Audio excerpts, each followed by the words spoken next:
So this will be my part two. I've sort of had to section all my section off, a bit of red tape or something. But yeah, basically I had to put them in different sections because I did do a longer video on sort of alien experiences and sort of that sort of stuff, and entity sort of stuff. But it was a bit too long for me to get it across via my tablet onto YouTube. So that's probably the best. I just re-record it and put it in different sections. So yeah, so basically I've experienced something that was like a shadow, and it never really made sense, and and I think this has sort of reoccurred. You felt something was there, you had sort of woke up in the middle of the night and you see like a shadowy thing, something moved quickly and you think, what's that? Yeah, I mean, I think there's a few occasions, it felt like it went into me, to be honest. I sort of woke up in the middle of the night and I've seen something dark and it's gone straight towards me. So that's quite a weird feelings and experiences. I mean, weird part. Imagine maybe it is part of me. That'd be even more scarier. I've actually got a dark force around me, or something more to it. There's some other interesting facts. I mean, basically where I live, where my parents live, is there's a lake. It's a man-made lake, and in the past there was probably a lake down at the bottom, but it was marsh, and the property is never. Basically my parents were the first people to move in and live there. So there's nothing. Nobody died before that we're aware of. But it is pretty strange. I mean, if you dig around in the ground, you'll get all sorts of things like bits of clay, chalk, and there's I can't recall. There may be bits of brick or something I dug up when I was a child in the garden. It's quite sort of odd. Yeah, so sort of moving on with the shadow experiences. I mean, in later years, I sort of discussed it more openly. So, well, this is something in this house that's haunted. My mum mentioned about this, but basically, she's sensed a shadow or seen a shadow or something. She never really told me too much about it. She just confirmed that they sensed that there was something strange about the house.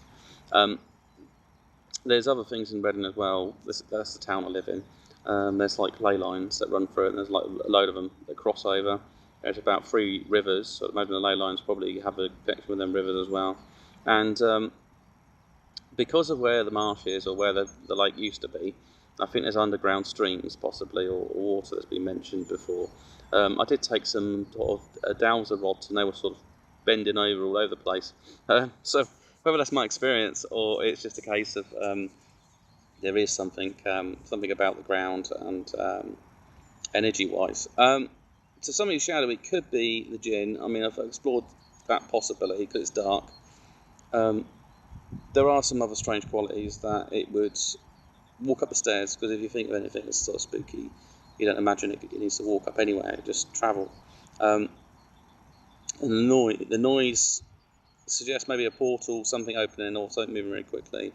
The scanning part of it, like I say, that might be to perceive where I was, or that could be them materialising in some form, something to try to open the door, because the door was blocked and you could sense I was on the floor, but maybe wanted to know why, and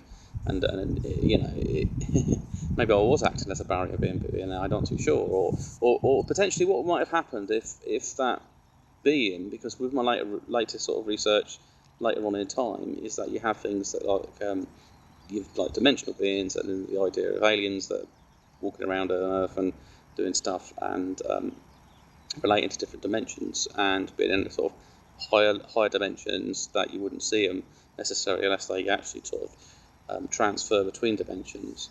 So I mean that's a possibility, but then if you're in a different dimension, then the door doesn't really exist either, so you can just walk through that.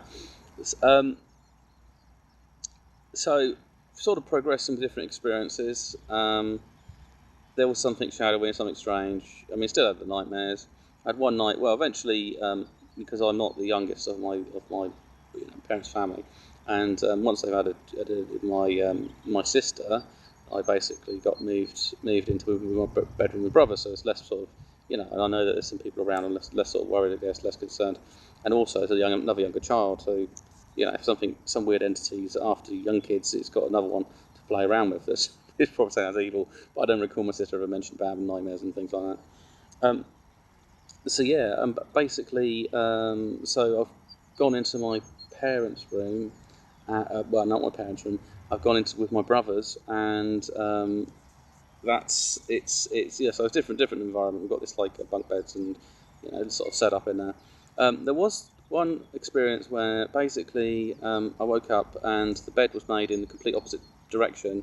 So I've gone asleep facing north, and I woke up facing south. And the sheets, the duvet cover was made tight against my body, which is a bit weird because you would tuck yourself in that tight with the thing, and I wouldn't be making my bed in the middle of the night and being sort of to be honest, as a young boy, I wouldn't want to make my bed anyway. But so it was very strange. But the sheets were made round so that they were where the feet end was, but the actual duvet cover and pillow, so it was all moved up. It was all quite neat as well, and it was quite pressed in. I remember I had to I had to pull the cover out to get out of it. It was like like I was in some sort of straitjacket. So that was strange because how would that happen, and why would I do that in the middle of the night? And if I was sleepwalking or doing something like that, it just doesn't make sense. Why would I want to make my bed the other way around and put my pillows at the end and all neat and stuff? None of my brothers had done anything like that. I don't think they would admit to something like that because when you play tricks or games on people, at some point there's a conclusion. You wouldn't play a trick forever on someone unless you forgot you were tricking them. Yeah, it's probably happened a few times with different people, but yeah, so that's another sort of experience that didn't make sense.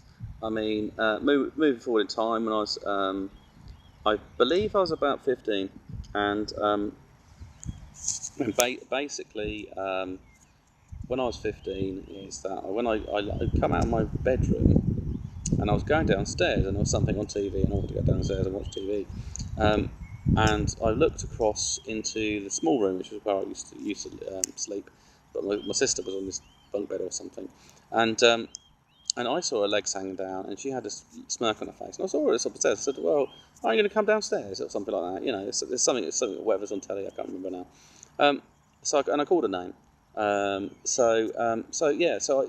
heard something downstairs. What's that? So I went downstairs, and then I saw my sister. I saw my sister sat there and say, "What do you mean? I'm already down here?" And I went, and it's that sinking. What the hell have I seen upstairs? And I went back upstairs and I couldn't see anything there. So I thought that's bloody strange. So yeah, but talking about these things and seeing things, I mean, my dad's had some experiences. I mean, I'll probably do a little short video on what's happened to him and and where he is now. Maybe I mean he might be a bit part of the puzzle. So it's just be quite interesting anyway. So anyway, part 3 coming up.